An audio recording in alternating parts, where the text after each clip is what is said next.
So hello aspirants, आज prelims के discussion के अंतर्गत बायोडाइवर्सिटी हॉटस्पॉट के कंसेप्ट को समझते हैं। ये एनवायरनमेंट एंड इकोलॉजी से संबंधित है। तो देखिए, बायोडाइवर्सिटी हॉटस्पॉट किन्हें कहा जाता है। ये ऐसे बायोजियोग्राफिक रीजन होते हैं, या आप ऐसे समझिए कि ऐसे जैविक क्षेत्र हैं जहाँ पर जो जैव विविधता है उनकी, वो मानवीय गतिविधियों के चलते या जो ह्यूमन हैबिटेशन है उनके चलते ये संकट में है, थ्रेटेंड है। तो ये इसकी एक कंसेप्ट डेफिनेशन है, बायोडाइवर्सिटी हॉटस्पॉट आखिरकार होते क्या। यहाँ पर ये दो क्राइटेरिया है वो समझने की बहुत ज्यादा जरूरत है, क्योंकि यूपीएससी कई बार यहाँ पे कंफ्यूज करता है एस्पिरेंट्स को। देखिए, जो 1500 वैस्कुलर प्लांट्स हैं वो एंडेमिक होने चाहिए, यानी कि वो संकट में होने चाहिए। वहां पर जो प्रजातियां पाई जाती है पौधों की, तो कितनी होनी चाहिए? 1500। यूपीएससी अक्सर आपको यहाँ पर कंफ्यूज कर देगा, वो बोलेगा 15,000 या केवल 150, 150 दे देगा या 15,000 दे देगा। तो आपको याद रखना, ना 150 ना 15,000, 1500 है ये फिगर, ये जरूर याद रखिएगा। देन सेकंड क्राइटेरिया कि जो 70% नेचुरल वेजिटेशन है वहां का, वो समाप्त हो गया हो। किसके चलते? मानवीय गतिविधियों के चलते। तो ये भी ध्यान रखिएगा कि जो भी वहां पर नेचुरल वेजिटेशन है उस जगह की, जिसे बायोडाइवर्सिटी हॉटस्पॉट घोषित किया गया, वहां का जो 70% नेचुरल वेजिटेशन है वो मानवीय गतिविधियों के चलते समाप्त हो चुका है। इसे दूसरी तरीके से भी यूपीएससी घुमा सकता है। वो आपको बोलेगा कि जो 30% नेचुरल वेजिटेशन है वो वहां पर बची हुई है। तो ऐसे में वो भी स्टेटमेंट करेक्ट होगा, यानी कि अगर 30% नेचुरल वेजिटेशन बची हुई है तो उस वो भी एक क्राइटेरिया हो सकता है बायोडाइवर्सिटी हॉटस्पॉट घोषित करने के लिए। तो ये समझिएगा, अगर 70% नेचुरल वेजिटेशन लॉस्ट हो रही है तो यानी कि 30% नेचुरल वेजिटेशन बची भी हुई है, तो यूपीएससी आपको ऐसे घुमा सकता है। देन इस दो क्राइटेरिया के पश्चात अब देखिए, पूरे दुनिया में टोटल नंबर ऑफ जो बायोडाइवर्सिटी हॉटस्पॉट्स हैं वो है 36। केवल 36 जगह ही बायोडाइवर्सिटी हॉटस्पॉट्स घोषित किया गया है।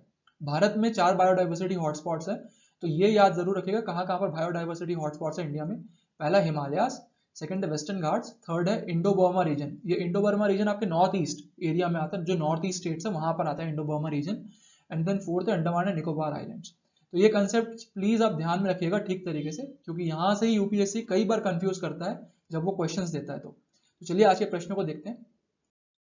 देखिए, आज का प्रश्न बायोडाइवर्सिटी हॉटस्पॉट्स पर ही है। पहला स्टेटमेंट ये बोल रहा है कि biodiversity hotspots are located only in tropical regions. देखिए, जब कोई इस तरीके के स्टेटमेंट आपको यूपीएससी में मिलेंगे ना, जहां पर लिखा होगा ओनली या ऑल, तो अधिकांश समय वो स्टेटमेंट्स गलत होते हैं। तो एक ये ट्रिक है, मैं ये नहीं बोल रहा हूं कि हमेशा वो स्टेटमेंट गलत होंगे, अधिकांश समय ऐसे स्टेटमेंट्स गलत होते हैं जहां पर इस प्रकार के कीवर्ड्स आते हैं, ओनली या ऑल। ऐसे में आप जरूर ध्यान रखिएगा इन चीजों को। जब आप जितनी ज्यादा प्रैक्टिस करेंगे तो आपको समझ में आएगा कि कैसे ऐसे स्टेटमेंट्स अधिकांश समय गलत होते हैं। तो जो है biodiversity hotspots are located only in tropical region, ऐसा जरूरी नहीं है, टेम्परेट रीजन में भी हो सकते हैं। तो ये वाला स्टेटमेंट गलत है। Then India has 4 biodiversity hotspots. अब देखिए, जो अधिकांश एस्पिरेंट्स होंगे ना जो प्रीलिम्स में बैठेंगे, वो केवल इतना स्टेटमेंट पढ़ेंगे, हाँ इंडिया हैज 4 बायोडाइवर्सिटी हॉटस्पॉट्स। वो इसके आगे पढ़ेंगे ही नहीं। वो सोचेंगे हाँ ये स्टेटमेंट करेक्ट है, और इसके बाद वो 2 लगा देंगे, 2 ओनली।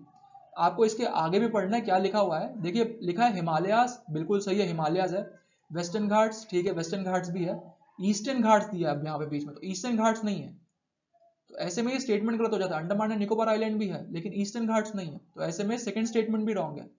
लेकिन कई बार क्या होता है, जब आप एग्जामिनेशन फाइनल एग्जाम में बैठते हैं प्रीलिम्स की, तो वहां पर आपको इतनी जल्दी होती है फटाफट स्टेटमेंट्स पढ़ने की कि आप पूरा स्टेटमेंट पढ़ते ही नहीं। आपको लगता है हाँ 4 बायोडाइवर्सिटी हॉटस्पॉट तो इंडिया में है, तो ये तो स्टेटमेंट करेक्ट होगा, और ऐसे में आप जाकर गलत उत्तर टिक करके आ जाते हैं।